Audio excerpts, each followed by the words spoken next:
Sandra Sofia Oktaviani, saya dari kelas Tadris PSA. Kali ini saya akan mempresentasikan materi tentang apa sih itu lembaga pendidikan. Sebenarnya apa sih lembaga pendidikan itu? Lembaga pendidikan itu merupakan tempat di mana manusia dibimbing untuk meraih kehidupannya yang lebih baik lagi. Di mana lembaga pendidikan itu terjadi? Lembaga pendidikan itu terjadi pada 3 tempat. Yang pertama itu lembaga pendidikan keluarga, yang kedua lembaga pendidikan masyarakat, yang ketiga lembaga pendidikan sekolah. Dan kapan sih lembaga pendidikan itu dilakukan? Pertama, itu lembaga pendidikan keluarga, di mana tempat yang paling pertama dan paling utama untuk membimbing seorang anak yang baru lahir. Mungkin pertama kalinya kan pasti tujuannya ke keluarganya dulu, seperti itu.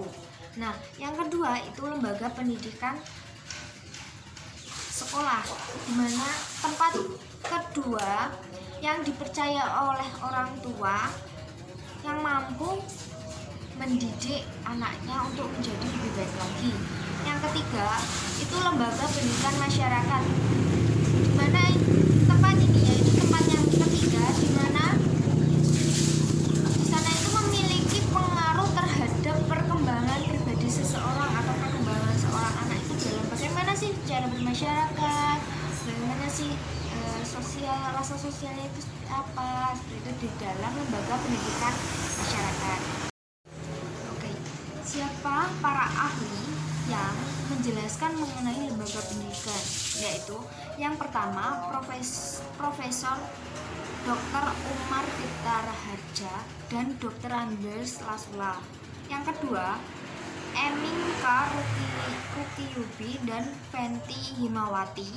Yang ketiga Dr. Andes Haji Abu Ahmadi dan Dr. Nur Umbiah. Dan yang keempat itu Hasbunallah. Oke, mengapa lembaga pendidikan itu sangat penting untuk dibahas dan diperhatikan? Yaitu karena lembaga pendidikan itu sangat berperan penting dalam kehidupan kita.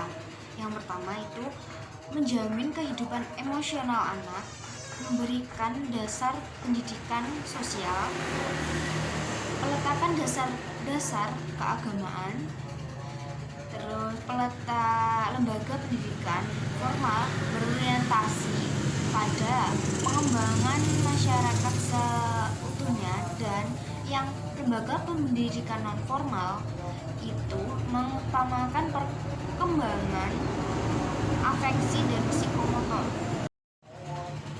Bagaimana konsep lembaga pendidikan itu?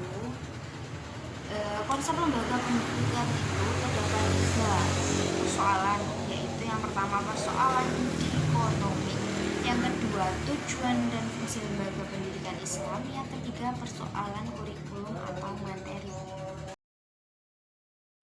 Lembaga pendidikan mempunyai 2 fungsi, yaitu fungsi manifest dan fungsi laten. Fungsi manifest adalah fungsi yang tercantum dalam kurikulum sekolah. Sedangkan fungsi laten adalah fungsi yang tidak disadari dari lembaga pendidikan. Fungsi manifest lembaga pendidikan antara lain: 1. Mempersiapkan anggota masyarakat untuk mencari nafkah.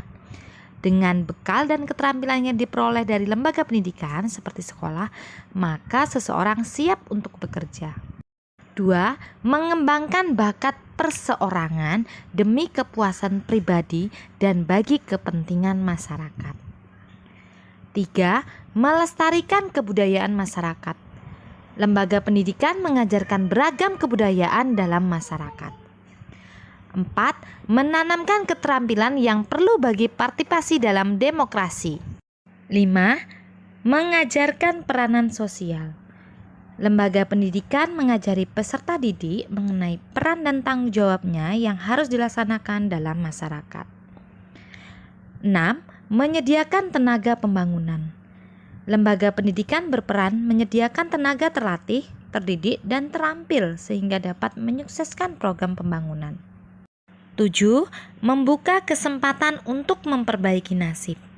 Melalui lembaga pendidikan, seseorang dapat meraih pekerjaan agar dapat menyejahterakan diri sendiri dan orang lain.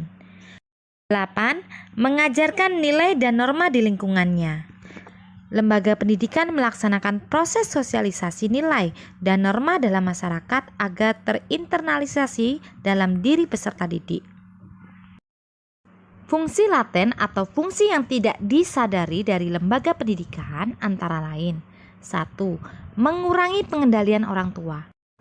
Keikutsertaan seorang anak dalam lembaga pendidikan seperti sekolah akan mengurangi pengendalian orang tuanya karena yang berperan saat dalam pengajaran dan pendidikan di sekolah adalah para gurunya.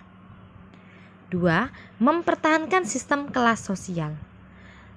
Lembaga sekolah diharapkan dapat mensosialisasikan kepada para anak didiknya untuk menerima perbedaan status yang ada di masyarakat.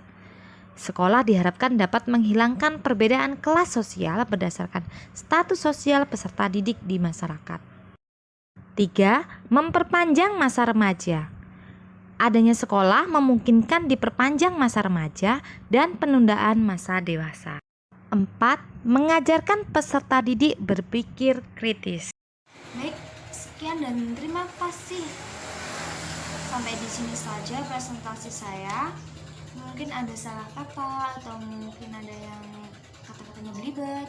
Mohon maaf. Sekian. Wassalamualaikum warahmatullahi wabarakatuh. Bye-bye.